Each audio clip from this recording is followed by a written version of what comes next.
Hello and welcome to Inside Modular, the podcast of commercial modular construction brought to you by the Modular Building Institute.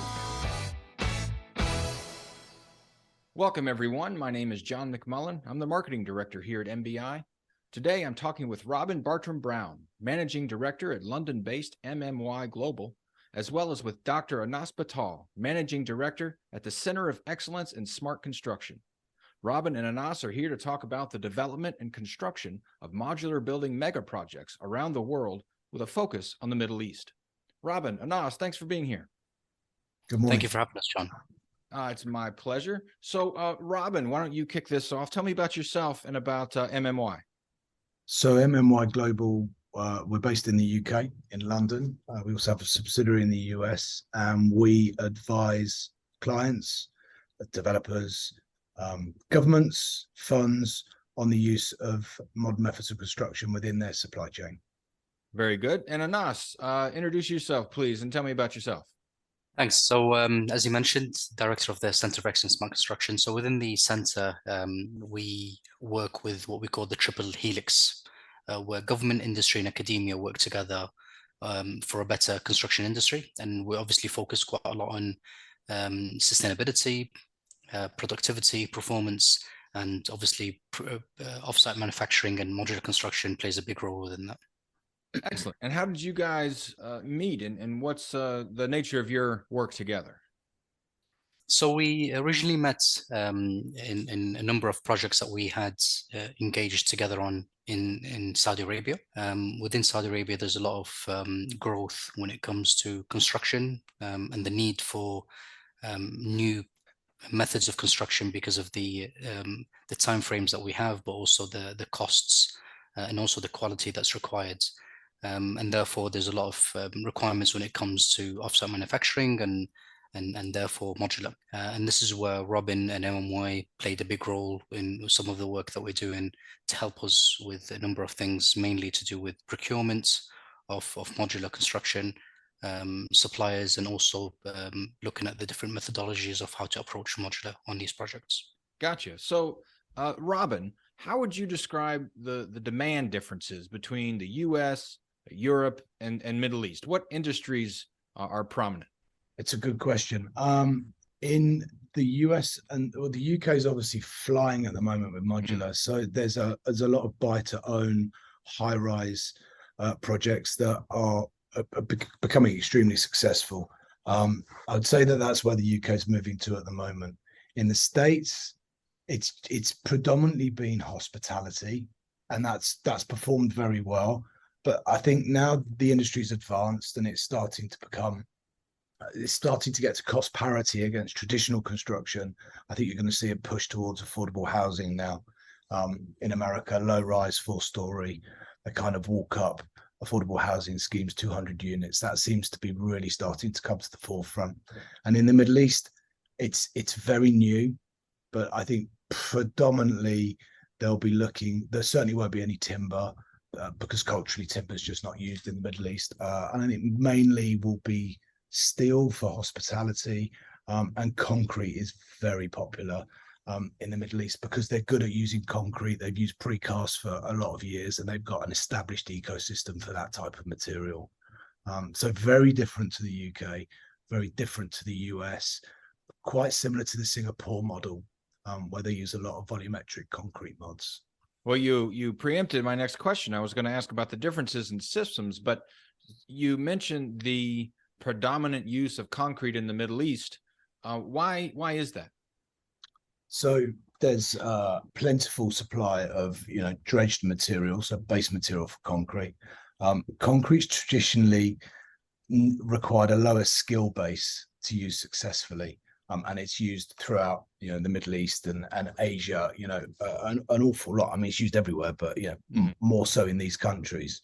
And actually, the Middle East and Saudi in particular have become very, very good at using concrete and precast. So, it's like anything, you use what you know, right? And people don't like change. So, and we talk to we work for development companies, we work for funds and the government, and if the people that we're working with have experience in precast and concrete, then that's naturally what they're going to be led towards. because it's what they used to Mhm. what they're used to working with, and actually Singapore have used that very, very successfully on some serious high-rise projects. Anas, I'll move to you. Can you speak to the wider Middle East, North Africa region? Is demand increasing there, and if so, what are some of the factors driving that trend? Absolutely. So the demand is definitely increasing in the past. I would say a lot more than it started off, I think, about 10 years ago. Yeah, and was the move from the precast manufacturers. They wanted to move on to modular. A lot of them have flew to Singapore to see what the developments happening in Singapore. And the reason why is because they're very close to what they're doing in terms of concrete and rather than steel, as Robin mentioned. The drivers are mainly, and we've seen this across the giga projects or the mega projects across the past 10 years, where we have housing projects. We had major development projects such as the Expo 2020 for Dubai, as well as the World Cup in Qatar, and the major developments that are happening in Saudi Arabia now with the 2030 vision. It's all been driven to do with time to start with. So there was a time where the word modular or the word pre-assembly or pre-manufacturing was not on the table unless you have a time issue. Not so much in terms of sustainability and waste management and etc. to start with. So it was all to do with time. If you have a time issue, let's bring in this conversation in, and that's the way it was led. Where in many cases it was a lot more costly to bring in modular as you do anyways, to start off with, and that was okay. So in Expo we did a lot of off-site manufacturing. On Cup we did a lot as well, and in Saudi Arabia, as I mentioned earlier, we started to see it quite a lot, but mainly for the projects that are time driven. Slowly but surely the other conversations are coming in, which are basically, let's drive mass production, which ultimately will drive the cost down. Let's drive it from a sustainability perspective, just in time deliveries and etc. And all of these kind of things that will come in as well. We don't see that yet. We have seen it in such as the Expo, for example, because sustainability was a big element in the Expo, and the fact that things had to be there for a certain time, for a certain time of the period, so it had to be reassembled and etc. So that ticks a lot of boxes, but as I said, mainly it's to do with that, to do with time. I think in the just to add to that, so in the UK, very developed modular market, in the US, very developed modular offsite volumetric, whatever you want to call it, market. You know, we've reached now finally cost parity. It's taken time, and it's taken lots of mistakes, and it's taken lots of money, and some false starts for some very, very big businesses. But we've reached cost parity. The difference with the Middle East is there's not really an established manufacturing base there localized. So you've always got to add shipping and logistics. And that always makes the cost, you know, more, right? Per square foot, per square meter. The difference in the last couple of years is because of the shocks from the pandemic, because of the pricing, you know, because of the increases in pricing, the lack of labor, all the good stuff that we all talk about in this industry all the time, you know, lack of GCs, lack of skills, lack of experience, because labor rates have got so expensive, and we've made some advances in automation and we can make the mods a little bit cheaper. It's almost there in Saudi without localization and manufacturing. But once that manufacturing actually starts, then as Dr. Anas says, we'll get parity.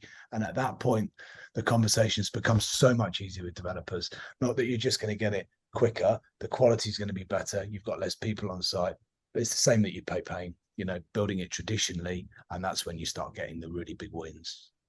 Absolutely. So with all the work that's gone into bringing sort of the Middle East up to speed with you know, where the U.S. is, where the Europe is, certainly they're leading the way in many respects. I was wondering if you could give maybe some examples of modular construction projects that you guys have worked on in the Middle East, and maybe share how they've contributed to the overall development of the region.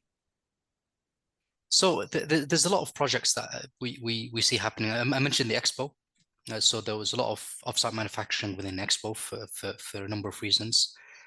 So that definitely did tick a lot of boxes. We saw a lot of we saw the birth of a modular company within Dubai or the Middle East because of the expo. For those, I'm Because sorry to it's so, interrupt, but for those who are not familiar with the expo, could you just give us like a couple of seconds, like what was that event? What was it about? What was? it's a world exhibition. Okay. It happens every 4 years in a country, and Dubai was hosting that in 2020, or actually 2021 due to the pandemic. Okay. Where countries had locations or plots to build design and build a building for themselves, and the ultimate purpose of this is to showcase their country and traditions during the duration of 6 months within the exhibition. Gotcha. So therefore, there's a lot of countries that wanted to do something that they can reassemble and disassemble and move it after the expo has finished. So that was one element why modular was used. Steel was one of the major ones, and as I mentioned, because of that, a lot of contractors locally, because they were involved in these projects, although they were commissioned by internationally, and they were commissioned by organizations outside of UAE.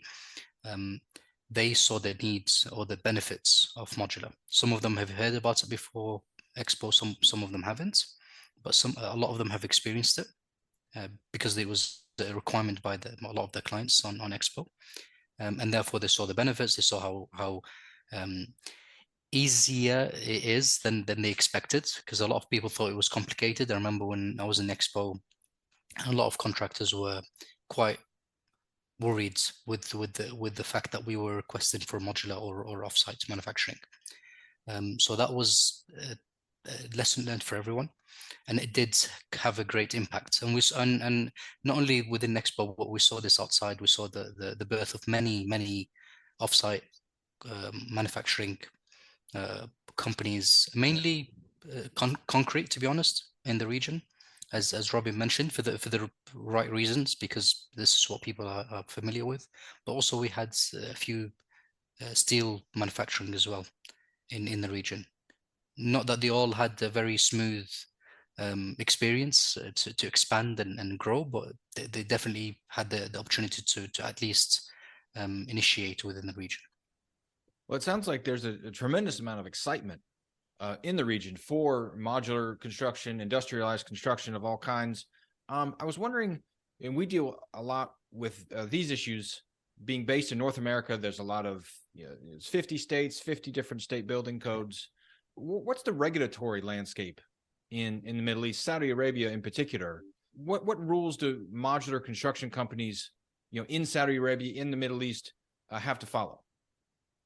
So when it comes to modular, there isn't, especially within Saudi Arabia, there isn't anything in terms of building regs that does mention specifically anything to do with modular.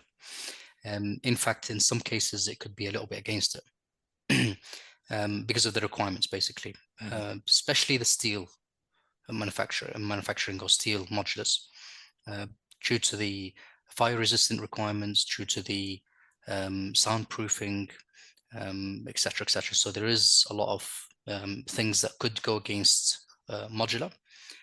With that said, there is a lot of work that's happening. I know a lot of ex-colleagues that are working towards enhancing the building regulations and building requirements. This is happening from a ministerial level, and also happening from the private sector as well. There's a lot of push towards that. And that's I think it's just a matter of getting things up and running, but it's definitely not the issue that we have in the US. It's definitely, we're not going to end up with 50 odd different regulations, and we're not going to have and that's a struggle, John. In the US, you said it, it's 50 different states, 50 different codes, 50 different codes inside those 50 different codes. You go and you install a mod in Kentucky, and you need to have a plumber in the factory to sign off the plumbing, and then you go and install a mod 5 miles away in Indiana, and you don't need to, or you might be putting one into New York that can't have plastic pipe in it. I mean, it's really challenging in the US, and that's something that certainly they need to get over. So one of the things I know the US market is big on, and Europe has been for a long time, is sustainability, how to build greener, how to build with less waste. What are some of the initiatives that are happening in the Middle East region to promote sustainable construction, and how does modular construction, contribute to those goals? I'm going to hand this one to Anas because he is literally the regional expert on sustainability. So over to you, Anas. Thanks for that. Well, when it comes to sustainability, definitely, again, we've had a lot of improvements in the past 10, 15 years in the Middle East when it comes to sustainability, especially in the construction industry. Maybe COP28 being hosted in UAE this year helps a lot. Maybe the 2030 vision of Saudi Arabia and the Green Saudi initiatives helps with that as well. And also the Qatar building green building initiatives in Qatar as well helps with it. So there is a lot of improvements when it comes to that. There is a lot of push towards sustainability. Are we there yet? I don't believe so. I think there's a lot to be done, especially when it comes to construction. But we are ticking all the right boxes at the moment when it comes to waste management, when it comes to carbon emissions on during construction and after. When it comes to renewable energies and etc., especially when it comes to manufacturing, there's a very huge manufacturing base here in the region. I'm not talking about manufacturing, which construction. I'm talking about manufacturing in general. Obviously, oil and gas being one of them. So there is a lot of push for the industrial side of things to be a lot more sustainable, and that would help the modular construction once it picks up. So there is a lot of developments when it comes to sustainability, but also there's a lot of room for improvement. So Robin, I'll move back to you for a moment. Yeah. Besides the push for sustainability, we're also seeing a lot of new modular high-rise buildings go up. We just had a 44-story in London. I think it was. Then they followed with a 50, which was amazing. It's incredible. How does high-rise change the dynamic for modular buildings? So it's a great question, and high-rise is great. They're doing some amazing things. The architects and vision and the crew over in the UK are really doing some incredible stuff with the high rise that they're building. High rise is great. It doesn't particularly rate really to affordable housing. That's going to be more low rise. I think it's great to get some signature projects out there. I don't really think it's going to be predominantly high rise in KSA and in the region. I don't think that's where it's moving towards. But the projects that we're seeing are fantastic. What's different? Well, the connections between the mods and the cores, that could be very challenging. It's something that they've made a lot of progress on in the last 5 years. MEP, you have to be so much more organized with your MEP when you're going up vertically. You've got a little bit more room for error when you're doing low rise lateral stuff, but I don't see high rise as the solution for KSA. It's certainly the solution for London, New York, Singapore, where developers need to get mass and they need to go vertical to get it to pay, really.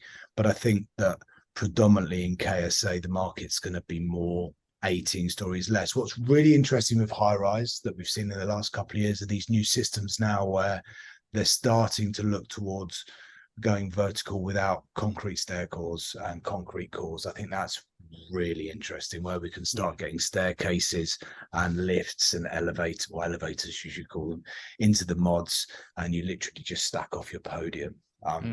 I think that's probably where it's going to move towards, but I think we're a few years away from that really starting to develop. But if I heard you correctly, you said it was 18 stories and lower is probably the solution for KSA. Is that?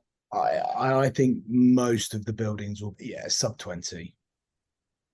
Just in general, or are you talking about affordable housing in particular? I don't think you'll see modular in affordable housing anytime soon in KSA. I think predominant. I think the first type of real modular construction you'll see at scale will be in the hospitality sector. Gotcha.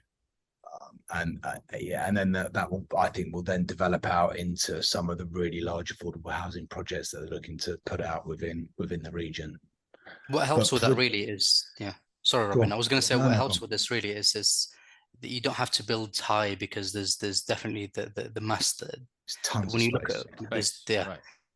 And not only this, a lot of the mandates, a lot of the projects that are happening in the Middle East, especially within Saudi, they build in things in thousands and millions.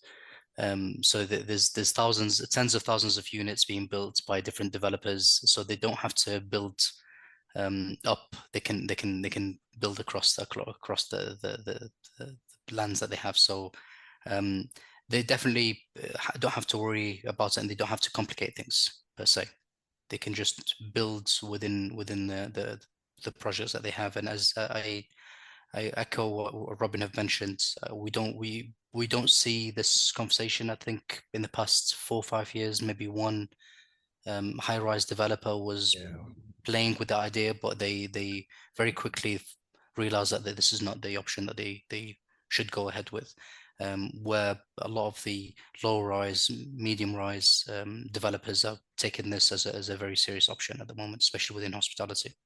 But that doesn't take away the incredible, and I'll say it again, that's happening in Singapore as well. Singapore and the UK are absolutely smashing it with high-rise modular at the moment. So it's great for the industry, right? Absolutely. You mentioned the scope of the work in KSA in the Middle East, which is just mind-boggling in many respects. How many buildings are being built? How many buildings are being planned?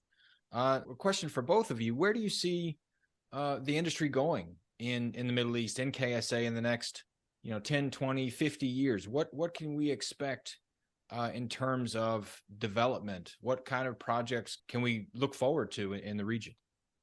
I think, I mean, I'll start and then I'm sure Anas will finish. I think it's exciting. I think it's going to take time. I don't think that you're going to see the take up with modular happen super quickly. I think in the next 5 years, you'll see a couple of the major players will set up factories. But, to do that, they need offtake agreements, and then they need orders, right? And there are some huge projects. I mean, the numbers are staggering. I get them wrong, and Anas corrects me, but I think the pipeline's like 200 billion just for the next 4 years. I think they have enough general contractors traditionally to build 20-25% of that in country. So they've literally have to look at industrialization to deliver this, but it's going to take time. And it doesn't move. KSA doesn't move as quickly as things do in the UK or they do in the US. It takes time, but I see that there will be a lot of modular construction in the future, and I think, as I said earlier, to start with, predominantly it'll be in the hospitality sector. And this is what we know of now. I mean, there's projects being launched every week in this region, giga projects, not even small scale projects or. So yes, as what we know from now, there's a lot of potential, there's a lot of demand that's coming in, and yes, the supply chain is nowhere near to deliver what's on the table at the moment, and hence why we see there's a lot of discussions and a lot of effort that's been pushed towards many other method of construction, not just modular. Yeah, not just modular. Yeah. But modular is taking a big lead on this because of the benefits that it does bring into the market. Before I let you guys go, I got one last question for you. If I'm a manufacturer listening to this podcast and developing or building or getting my product into the Middle East piques my interest, is there anything that words of advice, things a company might need to know before starting any sort of development or building project in the Middle East? Any best practices that you can think of? So for me, I would advise that you reach out to your local government connections, your trade departments that work with those countries.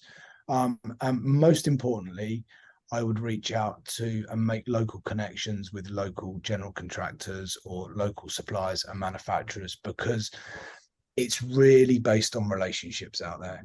It's all about relationships with other businesses locally, and then explore the options. But certainly, if people want introductions into, projects, then I'm more than happy to connect people. We all want to see it progress out there. So, you can reach out to MMY, and we'll happily connect you with the right people that you need to speak to if you're a manufacturer that's interested. To be fair, most of them we talk to anyway, but any that haven't, happen, you feel free to hit our website and reach out. Very good. To add to this, I'd say just do a lot more listening and understand the market before it does sound very exciting, but there's a lot of things that need to be learned. It's not the same market. There's a lot of things that need to be considered. Not to scare anyone away, but there's a lot of things that need to be considered before you get into the market. So yeah, a lot of listening, collaboration, getting in touch with the experts such as MMY. And just really just make sure that when you do come into the market, make sure that you have the ultimate solution, rather than just looking at it from one angle, which is manufacturing. There's a lot of players within the projects that you need to make sure that you have on board, such as the main contractor that does tick a big box, definitely, and I've seen that in many cases. And yeah, just make sure that you have a long-term plan, where ultimately you'd end up setting up in the country, because one of the main criteria, one of the main requirements for 2030 vision within Saudi Arabia, and that's a mandate for a lot of the PIF entities, is the localization. So ultimately, you need to look into ways that you can be in a long term or a medium term localized, setting up in Saudi Arabia in order to continue. It's not just a short term involvement that you want to be in. Just to add and clarify, so the PIF, the Public Investment Fund, is the sovereign wealth fund of Saudi Arabia, and so you've got is the wealth fund. They then feed down to some development companies they own, and you may know some of these projects, the Line, Neom, all these names that people will have seen in the press across LinkedIn. So the PIF is a sovereign wealth fund, and then they have some very large development companies that are starting to do these incredible projects throughout the region. Well, thank you. Thank you both, Robin and As. I really appreciate your time today. Sure. It's been a pleasure to speak with you. I can't wait to hear more about all the projects that are being developed in the Middle East. And again, I just really appreciate your time today. It's been a pleasure. Thanks for having us, John. Thank you. Cheers. My name is John McMullen, and this has been another episode of Inside Modular, the podcast of commercial modular construction. Until next time.